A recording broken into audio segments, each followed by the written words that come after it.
패비신 씨는 어진덕이 있어 화평하고 호중하고 온순하고 근신하여 아랫사람들을 은혜로써 어루만졌으며 왕이 총애하는 사람이 있으면 비가 또한 더 후하게 대하므로 왕은 비록 미치고 포악하였지만 왕비를 매우 소중히 여겼다.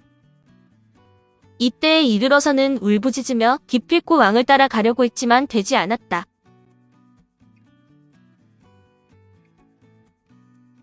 오늘의 왕비로 배우는 한국사 조선왕비실록은 폭군 연산을 유일하게 진심으로 사랑한 여인 패비 거창군부인 신씨의 이야기입니다. 패비 신씨는 폭군 연산군이 진심으로 사랑했던 유일한 여인으로 연산군은 대중에게 널리 알려진 여인 장녹수보다 아내인 패비 신씨를 훨씬 더 아끼고 사랑했었다고 합니다. 영의정 신승선에 따르며 좌의정 신수근의 노유인데 연산군이 왕위에 오르면서 제인원덕왕비라는 존호를 받았으나 연산군이 폐위되면서 거창군부인으로 강등이 됩니다. 조선 역대 왕후들 중에서 인현왕후와 더불어 보기 드문 명문가 출신으로 조카딸이 중종의 첫 번째 부인이었던 단경왕후이며 세종의 아들인 이명대군의 외손녀로 연산군이 그녀의 칠촌 조카이기도 합니다.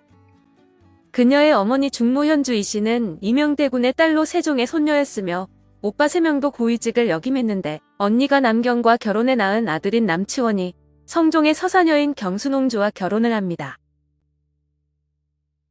간택 없이 세자빈이 되다. 1487년에 성종에 의해 세자빈으로 내정되었으며 다음 해인 1488년 1월 26일 창덕궁 인정전에서 책빈례를 거행하고 왕세자빈으로 책봉되었는데 간택 없이 책봉된 첫 사례입니다. 성종과 인수대 대비가 신승선의 딸을 세자빈으로 낙점한 이면에는 이명대군의 외손녀로 왕과 혈통이라는 점과 신승선이 연산군을 2년 반 동안 가르쳤는데 연산군이 신승선을 좋아했던 까닭도 있습니다. 두 사람이 혼인할 때 신씨는 16세였고 연산군은 12세였다는데 나중에 만들어진 묘지명에는 나이가 동갑이라고 기록되어 있습니다. 가래를 치르는 날 아침부터 천둥번개가 치며 비바람이 세차게 일어 모두 불길하다고 생각했는데 신승선은 성종에게 만물을 바람이 움직이고 비가 윤택하게 한다고 안심을 시켰다고 합니다. 혼례식이 끝나자 점심때부터 날씨가 개어 청명했다고 연려실기술에 기록되어 있는데 사람들은 신랑과 신부의 앞날이 비바람을 맞아서 불행해질 전조라고 수군거렸다고 합니다. 혼례를 치르고 세자궁에 들어갔던 신씨가 세자와 함께 친정집에 가 인사를 올리는 회문례를 하는데 성종은 신승선의 검소한 생활을 알고 서대를 하사했다고 합니다. 성종은 신승선보다 나이가 19세나 아래였지만 나이 많은 대신들을 잘 어루만져 훌륭한 인재를 많이 길러냈지만 연산군이 두 차례의 사화를 일으켜서 그들을 남김없이 모두 없애버리기도 했습니다. 1494년 2월 신승선은 종일품상 숭록대부로 그해 11월 정일품 대광보국 숭록대부로 승품되어 우의정이 되었고 궁중에서도 인수대비 한씨와 정현왕후 윤씨를 정성껏 섬겨서 사랑을 받았습니다. 인수대비 한씨는 성종의 어머니로서 연산군의 생모 윤씨를 폐위시킨 장본인이었으나 신씨는 패비 윤씨처럼 투기하거나 질투하지 않고 착하고 유순해 인수대비의 사랑을 많이 받았습니다. 정현왕후 윤씨는 연산군의 생모 윤씨가 쫓겨난 다음에 성종의 계비가 되어 어린 연산군을 거둬 길렀고 진성대군을 낳았는데 중종반정 때 아들 진성대군을 중종에 즉위시켰습니다. 연산을 말릴 수 있었던 여인 1491년에 휘신공주를 낳았으며 1493년에는 정현왕후가 주관하는 친잡례에 참여했고 1494년 왼손을 낳았으나 한 달 만에 요절했는데 성종이 39세에 승하하고 연산군이 즉위하자 왕비에 책봉되었습니다. 왕비 신씨는 연산군 생모 패비 윤씨의 전처를 밟지 않으려고 언행을 조심했던 것 같은데 아버지 신승선도 보고도 못 본 채하고 들어도 못 들은 채하고 입이 있어도 말하지 말라고 했답니다. 신씨는 연산군의 음란한 행동과 광폭한 행동을 볼 때마다 분노와 슬픔을 참고 견딜 수밖에 없었는데 오빠 신수군과 신수영이 외척이 바로한다는 비난을 받기도 했습니다.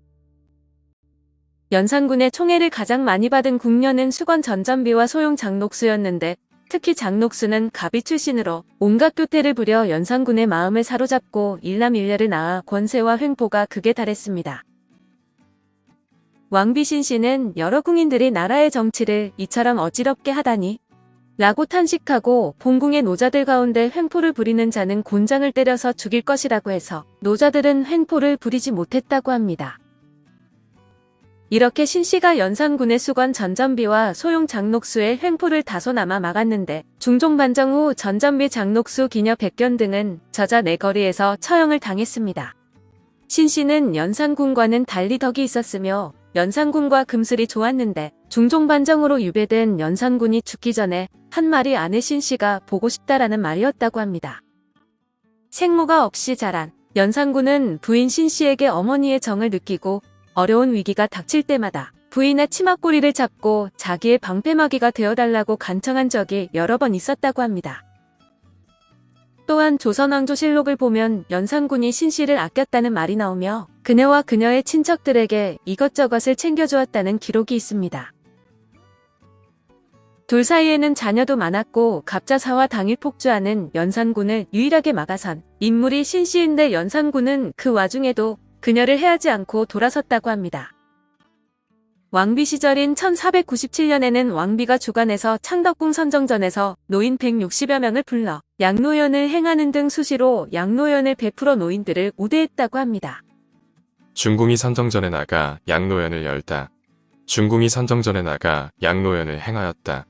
노인이 모두 160여 명인데 사족의 아내에게는 자귀한 품급을 주었고 자귀를 받지 못한 자에게는 각각 무명한 필식을 주었다.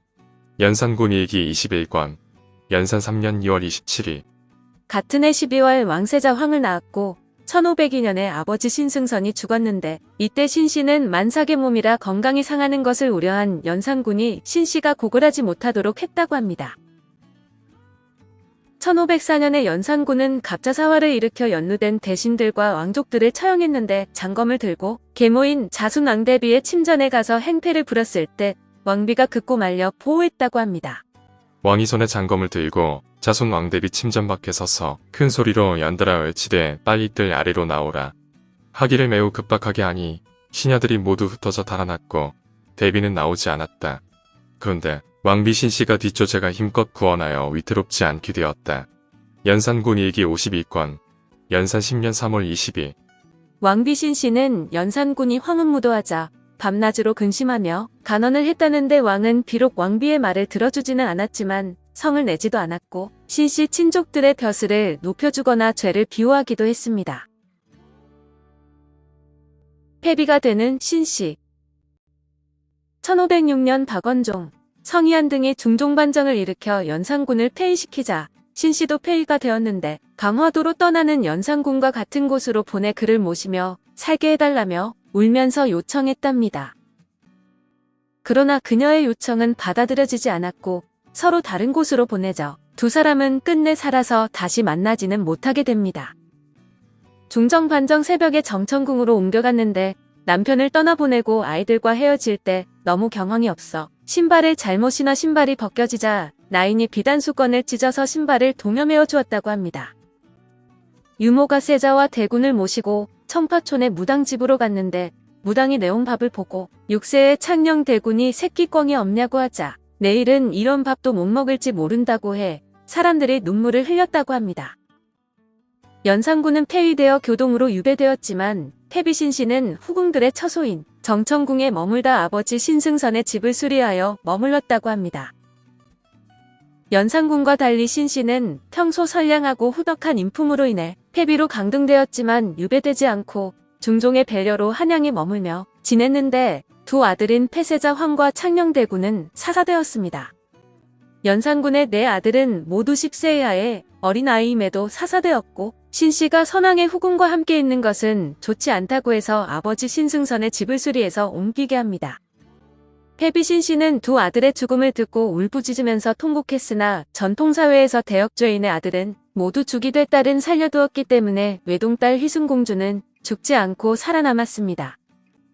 그러나 중종 반정 직후 구수영은 아들 구문경이 며느리 희순공주와 강제로 이혼하게 해서 희순공주마저 친정으로 쫓겨와 두 모녀가 절망 속에서 의지하고 살게 되었습니다.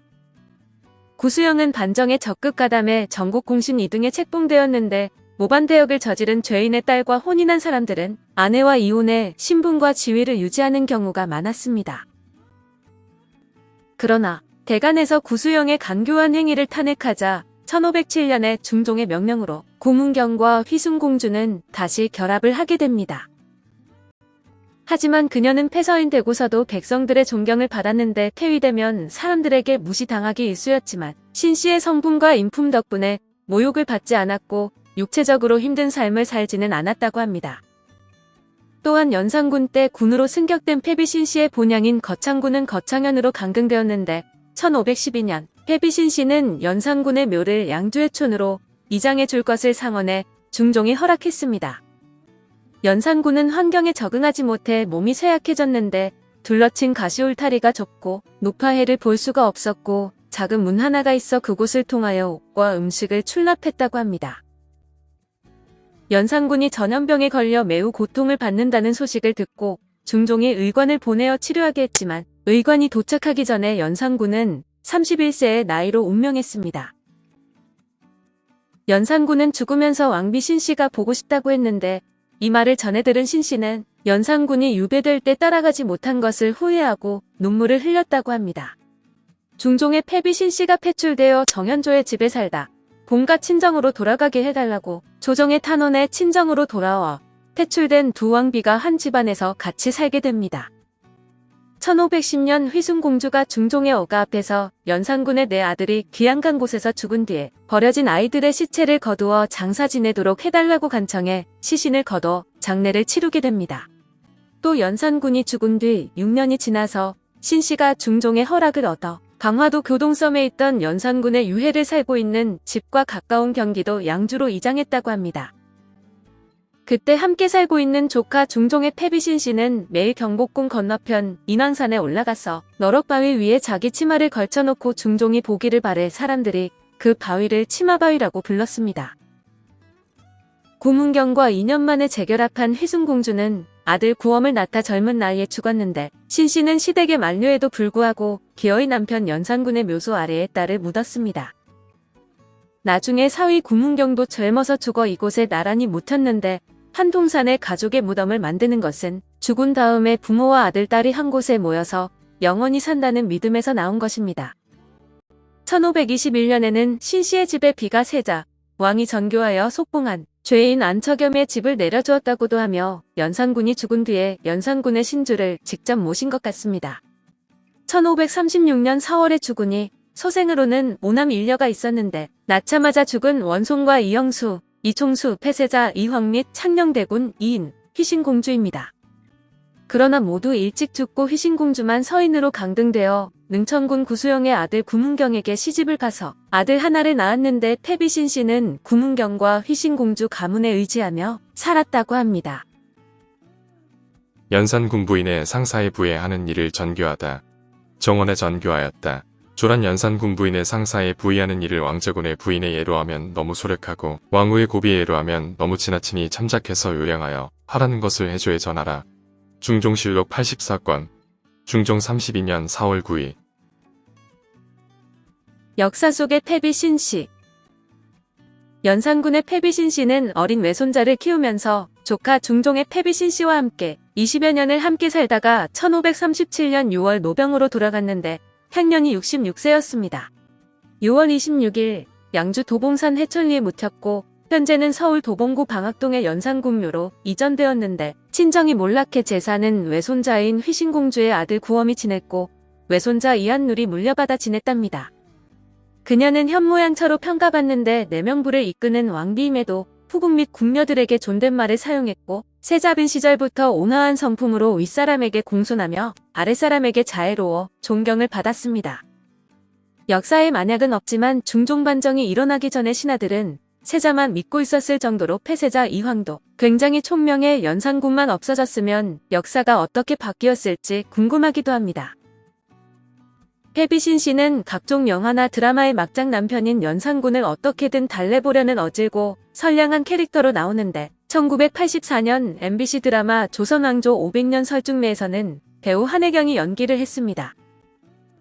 1994년 KBS 드라마 한명회에서는 이은경이, 1995년 KBS 드라마 장녹수에서는 최선아가, 1998년 KBS 드라마 왕과 비에서는 이신혜가 연기를 했습니다.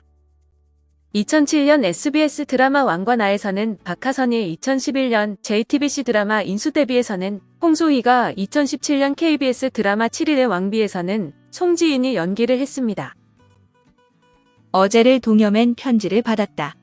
늘 그대 뒤를 따르던 길 문득 사라지고 길 아닌 것들도 사라지고 여기저기서 어린 날 우리와 놀아주던 돌들이 얼굴을 가리고 박혀 있다. 사랑한다 사랑한다. 추위 환한 저녁 하늘에 찬찬히 깨어진 금들이 보인다.